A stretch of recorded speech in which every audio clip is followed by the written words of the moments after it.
नमस्कार दोस्तों, स्वागत है आपका हमारे चैनल गोदी अड्डा 24 पर। आज हम बात करेंगे उत्तर प्रदेश के मुख्यमंत्री योगी आदित्यनाथ के इस बटेंगे तो कटेंगे के नारे के जवाब में अखिलेश यादव द्वारा मठाधीश माफिया में ज्यादा फर्क नहीं है कि इस पोस्टर वॉर को लेकर एक डिबेट में तिलमिलाए बीजेपी के प्रवक्ता और उसका गुलाम गोदी मीडिया एंकर दोनों मिलकर सपा प्रवक्ता धर्मेंद्र यादव को घेरने लग जाते हैं। इस पर धर्मेंद्र यादव ने दोनों को पछाड़ के रख दिया। तो चलिए देखते हैं, साथ ही वीडियो को लाइक और शेयर करें। चलिए शुरू करते हैं। मठाधीश, मठ से दिक्कत, हिंदू से दिक्कत, बीजेपी कह रही। राकेश जी, समाजवादी पार्टी 365 दिन सकारात्मक राजनीति करती है और हम 365 दिन सकारात्मक नारे लाते हैं। भारतीय जनता पार्टी की पूरी नेतागिरी नकारात्मक है और इतने दिनों के रिसर्च के बाद मुझे लगता है पता नहीं नागपुर से नारा निकल के आया है कि दिल्ली हेडक्वार्टर से निकल के आया है कि योगी जी पता नहीं कहां से निकाल के लाए हैं। ये नकारात्मक नारा भारतीय जनता पार्टी का है। दूसरी बात जो आप कह रहे हैं कि माफिया वो मठाधीश भी हो सकता है या मठ में भी हो सकता है और मस्जिद में भी हो सकता है, तो माफिया की कोई जगह से आप आइडेंटिफाई नहीं कर सकते। माफिया तो माफिया ही होता है।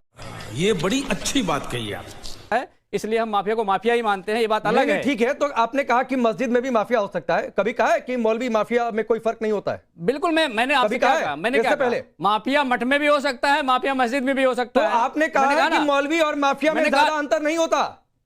मैं कह रहा हूं आप ये कहेंगे अभी कि मौलवी और माफिया में ज्यादा फर्क नहीं होता। मैं फिर कह रहा हूं, सुन लीजिए ना, मेरी बात सुन लीजिए। मैंने कहा कि माफिया मठ में भी हो सकता है, माफिया मस्जिद में भी हो सकता है। ठीक है, मस्जिद में मौलवी रहते हैं। अखिलेश यादव ने मठाधीश और माफिया को एक जैसा बताया। अखिलेश यादव ने कहा कि मठाधीश और माफिया में ज्यादा फर्क नहीं होता। उन्होंने मौलवी के लिए बात कही, पादरी के लिए बात कही, किसी और धर्म के किसी पुजारी के लिए बात कही। उन्होंने जो अपना देखा, जो समझा, जिनको उन्होंने देखा उसके बारे में कहा। तो अखिलेश यादव ने गलत देखा और समझा? नहीं, ऐसा कैसे हम कह सकते हैं? आप कैसे कह सकते हैं? आपके हिसाब से मस्जिद में भी माफिया हो सकता है, उनके हिसाब से नहीं हो सकता है। माफिया जहां भी होगा, माफिया जैसा बताया, माफिया जहां भी होगा, आपके स्टूडियो में भी होगा, चाहे मस्जिद में होगा, चाहे मंदिर में होगा, रेलवे स्टेशन पे होगा। स्टूडियो में माफिया नहीं होते। वही मैं कह रहा हूं ना, माफिया माफिया ही कहा जाएगा। माफिया माफिया ही कहा जाएगा। अगर आपके यहाँ कोई माफिया है तो माफिया ही कहा जाएगा। नहीं है, माफिया को नहीं बिठाते। आप जितने लोग इंटरव्यू किए हैं, मैं उसमें 10 नाम बता सकता हूं जिनके पास गंभीर धाराओं में मुकदमे दर्ज हैं। सुन लीजिए, गंभीर धाराओं में मुकदमे दर्ज हैं। चैलेंज करता हूं, बताइए। जली ना, तेरी भी जली ना। प्रसाद मौर्य के खिलाफ गंभीर धाराओं में मुकदमे दर्ज हैं। छिनैती जमीन हड़पने के मुकदमे दर्ज हैं। 5 लोगों के नाम गिनाइए जिनके मैंने इंटरव्यू किया। सुनिए ना, योगी आदित्यनाथ जी ने अपना धर्मेंद्र यादव, गंभीर धाराओं में मुकदमा। अरे धर्मेंद्र यादव सुनिए ना, आपने कहा ना मैंने 10 लोगों का इंटरव्यू किया होगा, उसमें आप 5 माफिया गिना देंगे। आप 5 नाम गिनाइए जिनके मैंने इंटरव्यू किया। मैंने 5 गिनाया, आप 5 नाम गिनाइए जिनके मैंने इंटरव्यू किया है। अरे मैंने, अब वही बात, आप पर्सनल इंटरव्यू की बात करेंगे। मैं किसी इंटरव्यू की बात, आप मेरे साथ डिबेट कर रहे हैं तो किसी और की इंटरव्यू की बात करेंगे। टाइम्स नाउ का एंकर है ना, तो टाइम्स नाउ की मैं बात करूंगा कि तो मेरे शो में आप मेरी बात करिए। चलिए गिनवाइए ना टाइम्स नाउ के 10 इंटरव्यू, 10 कौन से माफिया के। मैंने बताया ना, केशव प्रसाद मौर्य की हिस्ट्री जाके देख लीजिए। अच्छा, जमीन छिनैती का, जमीन हड़पने का, हत्या का, लूट का सारा मुकदमा दर्ज है। अदालत ने माफिया बोलकर कन्विक्टेड कर दिया है। अदालत ने माफिया बोलकर कन्विक्टेड कर दिया है। क्यों नहीं कर दिया है? कर दिया है, बिल्कुल। मुकदमा दर्ज है उसमें। नहीं, सजा याफ्ता बताइए। चल झूठा।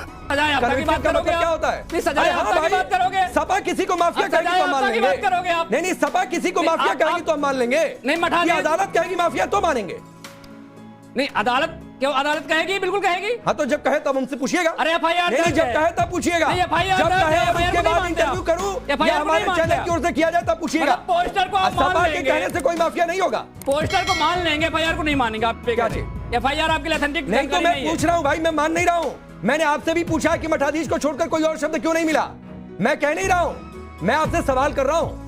और सवाल और कहने में और स्टेटमेंट बोलने में और एक डिसीजन सुना देने में फर्क होता है। धर्मेंद्र यादव प्रोफेसर है, आप चाहे सवाल को स्टेटमेंट बना दें और आप सवाल और स्टेटमेंट बना दो। हाँ भाई, सवाल का अर्थ है, सवाल अधिकार है लोकतंत्र में, संविधान ने अधिकार दिया है बतौर पत्रकार मुझे सवाल पूछने का। बिल्कुल, आप सवाल पूछिए, लेकिन आपको दोनों पक्षों का सवाल लेना पड़ेगा। अरे तो सवाल तो ले रहा हूं, और क्या लिया? नहीं, आप बोल दीजिए कि योगी जी ने अपने मुकदमे क्यों वापस लिए। क्या चीज? अभी मजा आएगा ना भिड़ो। वो जाकर पूछिए, मैं क्यों पूछूं भाई? आप नहीं पूछोगे वही तो मैं उसको, ये आप जाइए ना सर अदालत में। साहस होता है, साहस। धर्मेंद्र यादव, नहीं, साहस की चिंता मत करिए भाई, साहस की चिंता मत करिए। सत्ता से सवाल करने का साहस करिए राकेश। प्रदीप भंडारी, गजब बेइज्जती है। प्रदीप भंडारी ये झूठ बोल रहे हैं। संसद उत्तर प्रदेश असेंबली के अंदर योगी आदित्यनाथ जी ने ऑफिशियल स्टेटमेंट दिया था, कोई भी चीज वापस नहीं ली गई है। ये 100% झूठे लोग हैं।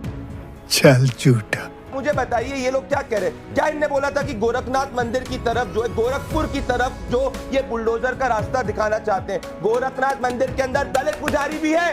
गोरखनाथ मंदिर हर दिन 2000 से ज्यादा लोगों की सेवा करता है, 2 भंडारे चलते हैं। क्यों? क्योंकि इनके अंदर घृणा है, हिंदू नफरत है। जब इनकी सरकार थी क्या हुआ करती थी? इनकी सरकार होती थी, कहते थे मौलाना मुलायम, ये इनका राज हुआ करता था। जब इनकी सरकार हुआ करती थी सिर्फ और सिर्फ मुस्लिम वोट पे जीतते थे। इनको दिक्कत है कि आज हिंदू एक है और ये बांट नहीं पा रहे, इसीलिए अब इन्होंने नई रणनीति चालू कर दी कि हिंदू साधु संतों और भगवा पहनने वालों के खिलाफ समाज में घृणा पैदा करे, उनको पिटवाएं। तभी शिवपाल यादव कहते हैं पीटा जाएगा। और आज इनका नया पोस्टर कह रहा है हिंदू साधु संत जो है वो बांटने वाले, मतलब साफ है इनकी रणनीति है हिंदू साधु संतों को पटवाने। ठीक है, तेरा तो गेम बजाना पड़े। धर्मेंद्र यादव आप बोलिएगा, मैं एक सवाल पूछ लूं, उसका जवाब देकर फिर आपको जो कहना वो कहिएगा। मठाधीश बांटेंगे और काटेंगे, अगर योगी पर बोल रहे हैं तो सीधे योगी का नाम लेकर बोलिए, और नहीं तो मुझे उस मठ और मठाधीश का नाम बताइए जहां बांटा और काटा जा रहा। राकेश जी, बांटने की बात भारतीय जनता पार्टी कर सकती है, आज से नहीं।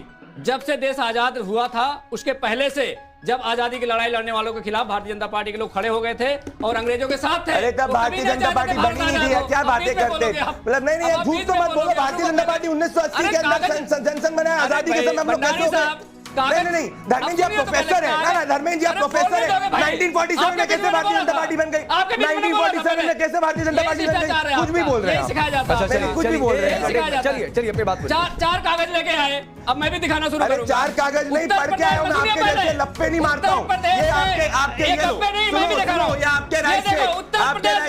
उत्तर प्रदेश में पत्रकार को न्यूट किया जा रहा है भारतीय जनता पार्टी के नेताओं के द्वारा। ये है कानून व्यवस्था। मैं सुनाऊं ये कानपुर में, सुनिए पहले, उत्तर प्रदेश में कानपुर में, अच्छा एक एक करके सुना लीजिए, एक एक जिलाधिकारी के घर के बगल में दफना दिया गया।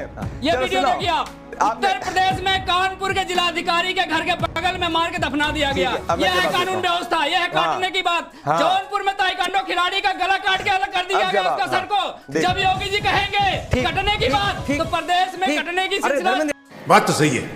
जारी हो जाएगा। धर्मेंद्र यादव जी सुनिए ना, आप जौनपुर में ताइक्वांडो खिलाड़ी की बात कर रहे हैं, आपने पत्रकार की बात की, मैंने सवाल मठाधीश पर पूछा। भंडारी आधा मिनट दीजिए, मुझे उस मठ और मठाधीश का नाम बताइए जो बांटता और काटता हो, नाम बताइए, जगह का नाम लेकर पता लेकर। बांटने काटने नारा किसने दिया मुझे बताइए? अरे पहले आपका पोस्टर है ना, मठाधीश बांटेंगे और काटेंगे, या तो कहिए कि ये नारा गलत है, या तो कहिए कि ये पोस्टर गलती से छप गया। ये सभा का पोस्टर नहीं है, सभा अलग करती है इस पोस्टर से अपने को।